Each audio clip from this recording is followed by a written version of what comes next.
Ce vendredi 16 avril 2021 est une journée à inscrire en lettres d'or dans les annales de l'histoire congolaise. Journée spéciale, décor spécial qui épouse la solennité de l'instant, l'investiture du président Denis Sassou Nguesso.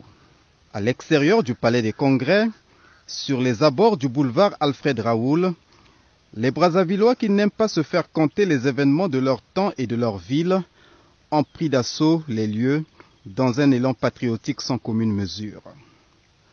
Autre lieu, même engouement ou presque, la résidence du plateau, demeure officielle du chef de l'État, à plus d'1 kilomètre de là. Une nouvelle page s'est ouverte. Antoinette Sassou Nguesso, la première dame, en est consciente, elle qui a une importante partition à jouer auprès du chef de l'État en qualité d'épouse et de première conseillère. Denis Sassou Nguesso lui-même, qui respire l'air frais du nouveau quinquennat, ressent le poids de la responsabilité sur fond d'obligation de réciprocité. C'est dans cet esprit que Denis Sassou Nguesso arrive à bord de son commande-car au Palais des Congrès. Sacrifiant à la tradition, il passe en revue les troupes et on apprécie la discipline dans les rangs.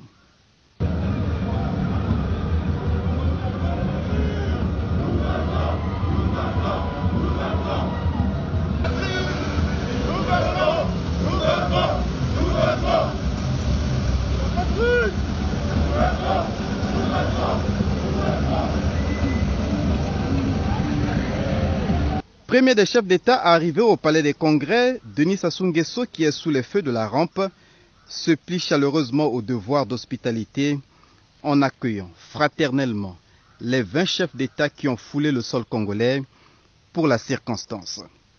Des chefs d'État et autres invités de marque, témoins de ces moments historiques, ravis d'avoir assisté à une investiture qui a raflé un fort taux de participation au niveau des chefs d'État.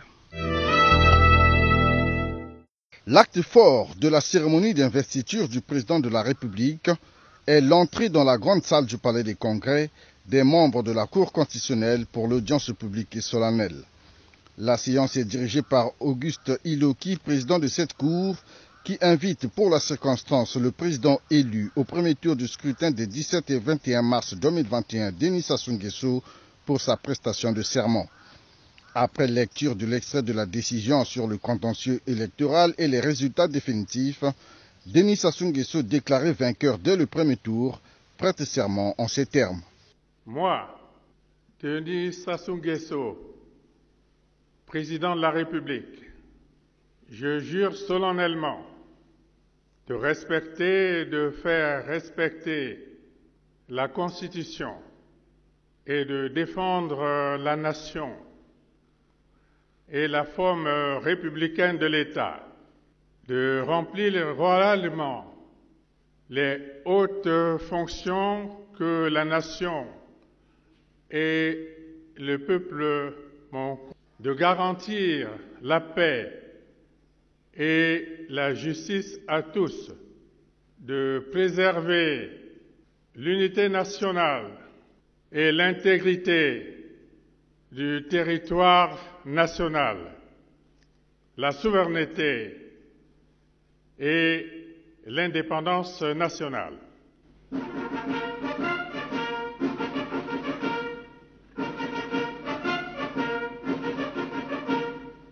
C'est désormais acté. Denis Sassou Nguesso préside donc aux destinées du Congo pour les 5 prochaines années. Grand maître des ordres nationaux, il est ainsi revêtu des attributs du pouvoir. Le drapeau tricolore vert jaune rouge qu'il soulève dans un élan de grande responsabilité et d'engagement marque le début du nouveau quinquennat.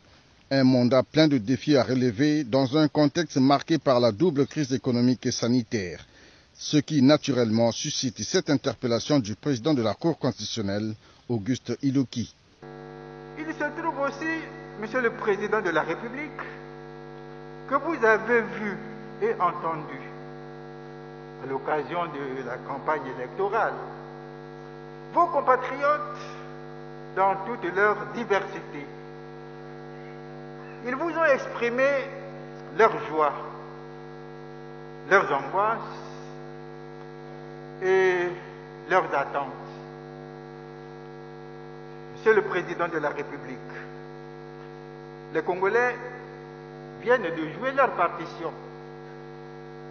Ils attendent, certainement, de vous une part de réciprocité à la hauteur des suffrages exprimés en votre faveur.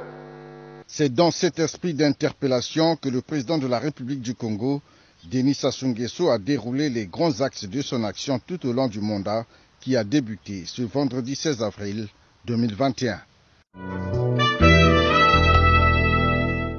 Après son serment qui du reste est l'attachement de la vérité de son affirmation, de la sincérité de sa promesse, notamment en prenant la nation et le peuple congolais à témoin, après avoir juré de remplir strictement les fonctions dont il a désormais la charge, le président de la République a fait son grand oral au cours duquel Denis Sassou Nguesso a rafraîchi la mémoire de tous sur les avancées de la démocratie de 2002 à ce jour. Au regard du plébiscite des Congolais qui l'honorent, le président s'engage à mettre tout en œuvre pour répondre aux attentes de ses concitoyens et à leurs exigences. Même si la crise économique aggravée par la pandémie de Covid-19 bouleverse les équilibres macroéconomiques du pays, Denis Sassou Nguesso rassure les Congolais car, dit-il, le travail ne peut pas s'arrêter. Toutefois, le chef de l'État a également rendu hommage au candidat Guy Brice Parfait Kolela. En cet instant, vous me permettrez d'avoir une pensée particulière pour notre compatriote, le candidat Guy Brice Parfait Kolela, emporté dans la dernière ligne droite par cet ennemi invisible contre lequel se bat en ce moment même l'ensemble de l'humanité. Poursuivant son propos, le président de la République a indiqué qu'une fois le retour à la vie normale garanti, la jeunesse sera placée au premier rang de ses priorités. Je m'emploierai à consolider pendant le mandat qui s'ouvre un état de droit engagé sur la voie de la prospérité. J'ai toujours été et je serai le président de tous les Congolais, sans exclusive, en particulier celui de notre jeunesse. Cette jeunesse créative et vibrante est à la fois notre force vitale et notre espoir. La jeunesse, oui, elle figurait déjà au cœur de mes préoccupations quand, il y a 5 ans, je lançais notre marche vers le développement. Une longue marche entravée par les vents contraires de la crise économique, consécutive à la chute du prix des matières premières, notamment des cours du baril de pétrole, puis de la crise sanitaire qui frappe le monde depuis plus d'une année. Un double choc exogène qui a mis à mal nos équilibres économiques et sociaux, mais dont j'ai la fierté de dire qu'il ne nous a pas terrassés, même s'il nous a fait vaciller. Avec lucidité, nous en avons tiré les leçons. Ce sont ces leçons fruits d'une réflexion commune qui ont servi de matrice au projet de société que j'ai présenté au peuple congolais intitulé « Ensemble, poursuivons la marche ». Le nouveau pacte social que Denis Sassou Nguesso propose de poursuivre ensemble s'articule en 9 axes structurés en 3 pôles de gouvernance, à savoir la gouvernance institutionnelle et systémique, la gouvernance économique et financière attractive et la gouvernance sociale et solidaire. Réélu à 88,40% à l'élection présidentielle du 21 mars 2021, le chef de l'État s'est adressé à ses compatriotes le cœur à la main. C'est le peuple congolais, le seul victorieux de l'élection présidentielle, a-t-il dit. Denis Sassou Nguesso connaît les attentes du peuple congolais. Le plébiscite qu'on célèbre aujourd'hui s'appelle paix, l'unité, le sens civique, la justice impartiale, le socle du vivre ensemble congolais. Ce plébiscite s'appelle aussi lutte contre les antivaleurs, la violence sous toutes ses formes. Je veux un État protecteur, un État de droit, où la gouvernance publique opère dans la transparence et sous le contrôle des élus du peuple. Je veux un État protecteur qui restaure son autorité et qui réforme son administration. Il existe un défaut récurrent au sein de notre administration auquel vous entendez mettre un terme, Monsieur le Président. C'est bien celui-ci. On légifère, mais les décrets d'application tardent le plus souvent à venir. Et quand ils existent, c'est la volonté de les mettre en œuvre qui est la plupart du temps aux abonnés absents. Quel est l'obstacle? Ce ne sont pas les outils qui manquent, c'est le courage de s'en servir. Eh bien, ce courage, soyez-en persuadés,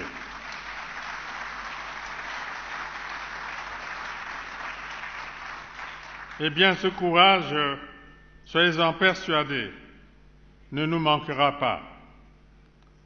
Nous l'aurons, je m'y engage, pour lutter contre les antivaleurs.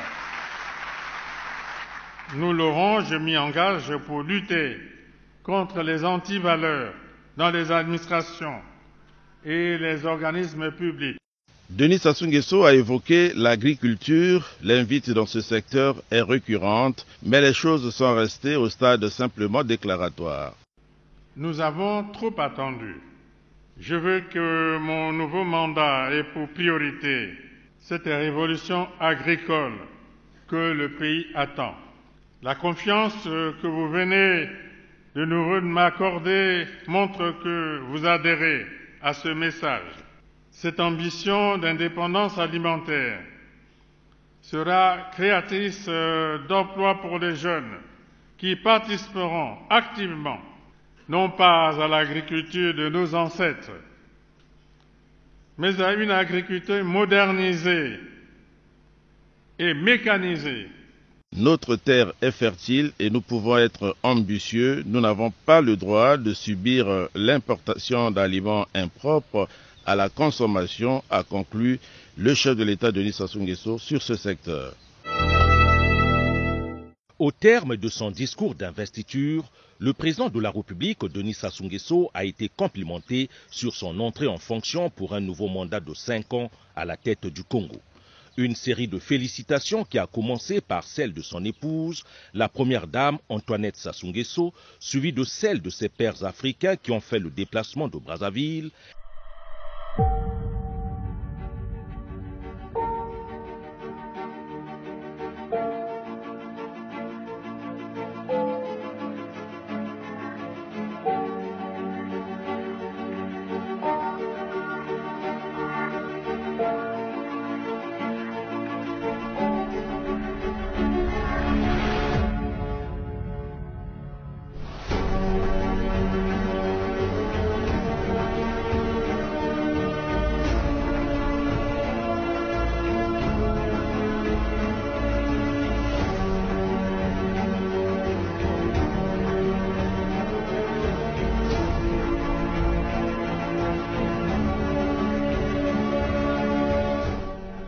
Les représentants des chefs d'État et de gouvernement, des organisations internationales, puis celles des présidents du Sénat, de l'Assemblée nationale et de la Cour suprême.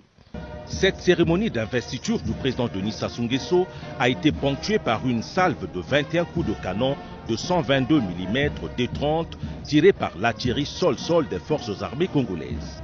Le clou de cette cérémonie historique a été la prise d'armes sur l'esplanade du Palais des Congrès. Mise en place terminée, un échantillon des forces armées congolaises a défilé sous le regard admiratif du président de la République Denis Sassou Nguesso, chef suprême des armées.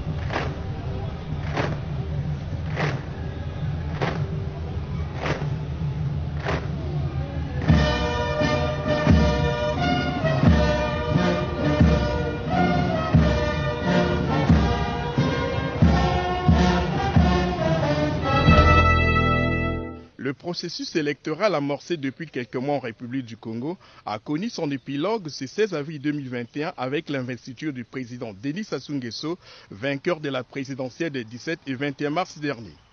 Après avoir été investi dans ses fonctions du président de la République du Congo pour un nouveau mandat de 5 ans, le chef de l'État Denis Sassou Nguesso a pris la parole pour présenter les grandes lignes de son action au cours des 5 prochaines années. Cette allocution de circonstances a été diversement appréciée par les Congolais. La lutte contre la corruption et les antivaleurs, vraiment c'est un débat énormément bien parce que dans nos écoles aujourd'hui, nous avons la corruption. Nous les jeunes, nous devons lutter contre ça. Les antivaleurs, le président parle de ça, bon, mais c'est à nous aussi, nous autres qui sommes au plus bas de l'échelle, de pouvoir l'aider pour pallier à ces questions-là. Vous imaginez, vous avez des collaborateurs qui prennent, on va dire peut-être la rétrocession. C'est des choses qui ne sont pas louables en fait. Et c'est pas bon, c'est pas bon. Nous devons effacer tout ça là. Le président a parlé des antivaleurs. Ça c'est juste. Parce que pour un pays, alors s'il y a des antivaleurs, ce n'est pas une bonne chose.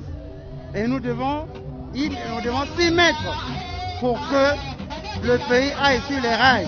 Alors s'il y a des antivaleurs, ça nous retarde.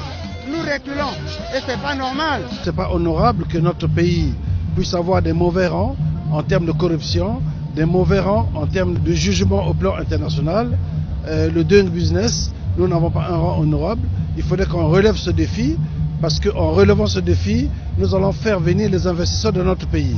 Si les antivaleurs ne sont pas dégagés, je pense que nous n'aurons pas une grande marche à faire. Il a promis être derrière les jeunes, il a promis soutenir la jeunesse. Et nous lui faisons confiance. Il a déjà commencé la marche et nous poursuivons la marche avec lui. Comme on peut s'en rendre compte, les Congolais ont salué la réélection du président de la République et sont en même temps optimistes quant à la capacité de Denis Sassou Nguesso à relever les défis qui se posent au Congo.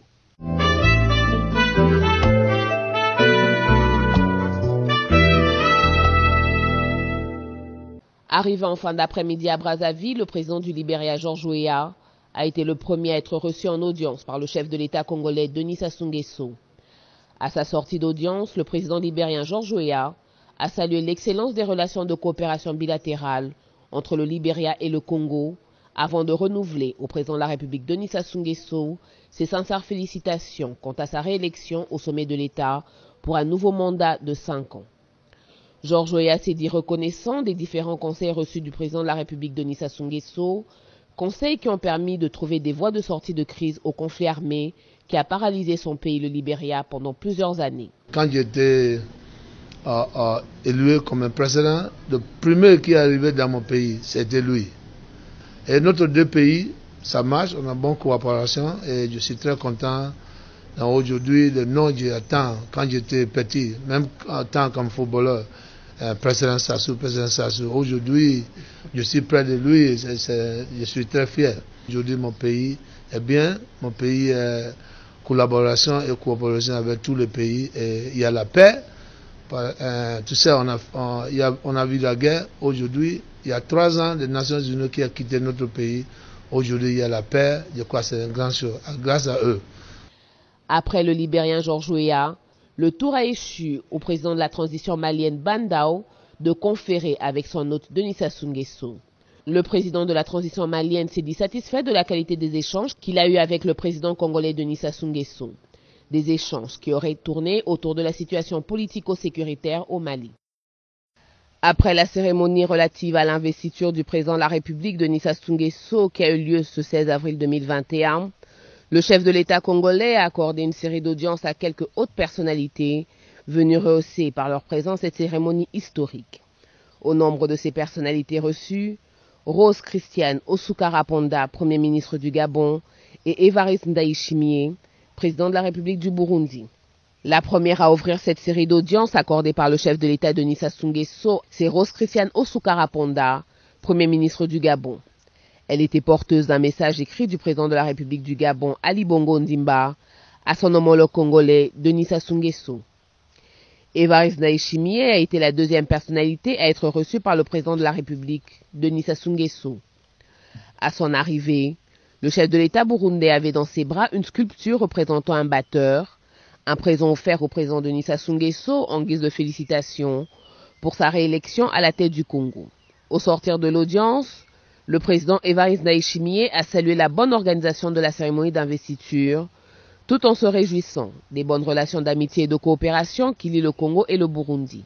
Des cérémonies qui ont donné l'honneur au peuple congolais et au peuple africain, ça a démontré la maturité politique africaine.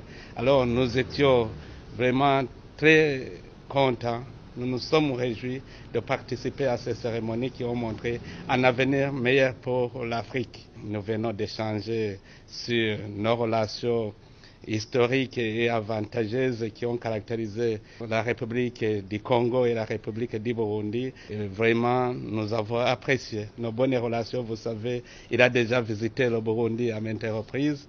Et moi aussi, je suis heureux que ce n'était pas la première fois que je venais ici. J'ai eu même l'honneur de visiter le président dans son village natal et je me réjouis d'être avec vous et vous souhaite vraiment de bons succès et la bonne vie pour tout le peuple congolais. Notons que le président Évariste Ndayishimiye a succédé à Pierre Nkurunziza à la tête du Burundi après avoir remporté au premier tour les élections présidentielles du 20 mai 2020 avec un score de 68,72%. Reçu le vendredi 16 avril, Serge Nguesson, directeur général de la Banque africaine de développement pour l'Afrique centrale, a transmis au président de la République, Denis Sassou Nguesso, le message de félicitations du président de son institution, Akinwumi Adesina.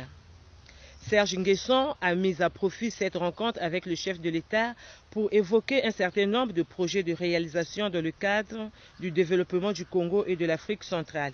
Nous avons été impressionnés par les grands projets de développement que nous a présenté le chef de l'État pour son nouveau mandat. Des projets que nous avons trouvés non seulement novateurs, mais transformateurs aussi bien pour le Congo que pour le continent africain. Nous avons réitéré l'engagement ferme du président Adesina à soutenir, comme il aime l'appeler, son grand frère, le président Sassou Nguesso, mais surtout à mettre à la disposition du Congo et du chef de l'État les moyens de la Banque africaine de développement pour faire réaliser ces projets phares. Ce sont des projets qui vont positionner le Congo comme un pays moderne, un pays qui met à la disposition de ses populations, et surtout ses populations jeunes et ses femmes, les moyens pour pouvoir, se développer. Toujours dans la soirée du vendredi, le chef de l'État, Denis Sassou Nguesso, a conféré avec son homologue togolais, Faure Gnassingbé. Comme d'autres chefs d'État africains, Faure Gnassingbé a assisté à la cérémonie d'investiture du président de la République, Denis Sassou Nguesso. Les deux hommes qui entretiennent d'excellents rapports ont assurément évoqué les grands enjeux dans les relations entre le Togo et le Congo.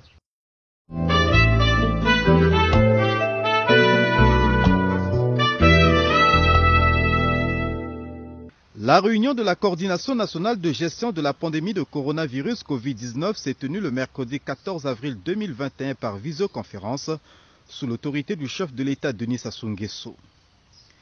La première articulation de cette réunion a été l'examen du rapport de la Task Force retraçant la situation épidémiologique dans le monde, en Afrique et au Congo, le déroulement de la campagne de vaccination en République du Congo ainsi que les impacts de la pandémie sur l'économie nationale qui sort peu à peu de la récession. La seconde articulation de cette réunion se rapporte aux recommandations. Au regard du taux de contamination qui est à la baisse, il a été recommandé notamment l'intensification de la campagne de vaccination et son extension à la ville de Pointe-Noire. Accélérer le rythme de la vaccination en l'étendant sans délai à Pointe-Noire et en parvenant à vacciner au moins 10 000 personnes par jour sur l'ensemble du territoire. Mettre à la disposition des équipes de vaccination les moyens humains, financiers et matériels conséquents en rapport à l'exigence d'accélération du rythme de la vaccination. Prendre possession, dans les meilleurs délais, des nouveaux dons des doses de vaccins Sinopharm faits par la République populaire de Chine. Multiplier les centres de vaccination à Brazzaville et à Pointe-Noire et en ouvrir au moins un dans chaque chef-lieu de département. La réunion de la coordination nationale a aussi pris des recommandations en lien avec l'économie. Il est question d'assouplir notamment la pression fiscale sur les entreprises qui ont subi les effets néfastes du Covid-19 et qui ont du mal à se relancer. Élaborer, en accord avec les partenaires sociaux, principalement les organisations patronales les plus représentatives, un plan de relance des activités des entreprises à faire financer à la fois par les institutions financières nationales et sous-régionales, les partenaires techniques et financiers au développement, ainsi que par l'État. Faire cesser tous les contrôles des entreprises sortant du cadre légal. Organiser les contrôles légaux des entreprises en veillant à éviter le caractère intempestif, répétitif et extensif de ceux-ci. Enfin, dernière mesure nouvelle, poursuivre le réaménagement au cas par cas des échéances fiscales des entreprises en difficulté à cause de la pandémie de coronavirus Covid-19. Toutes les anciennes recommandations ont été reconduites. Le cas de la prorogation de l'état d'urgence sanitaire, objet du projet de loi examiné et adopté au cours du Conseil des ministres ayant suivi la réunion de la coordination nationale.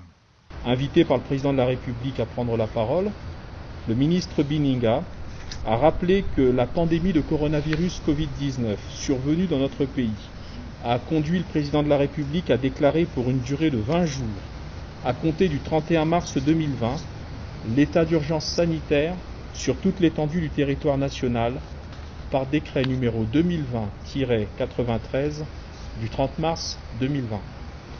Pour faire face à la progression de la pandémie, le recours au mécanisme constitutionnel relatif à la prorogation de l'état d'urgence sanitaire a été mis en œuvre à 18 reprises.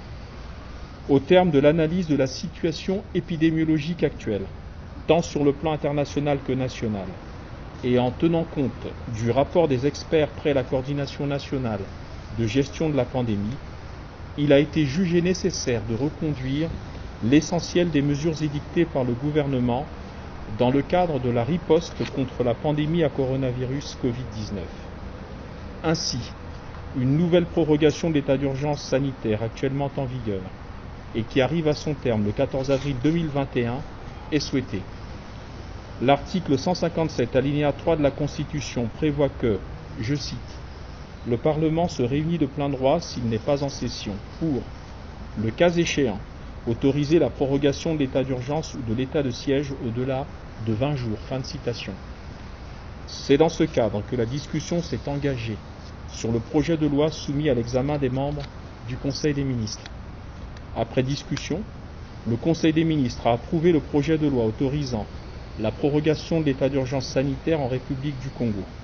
Ce Conseil des ministres qui a prorogé une nouvelle fois l'état d'urgence sanitaire en République du Congo est le dernier du quinquennat finissant, sauf modification de dernière heure.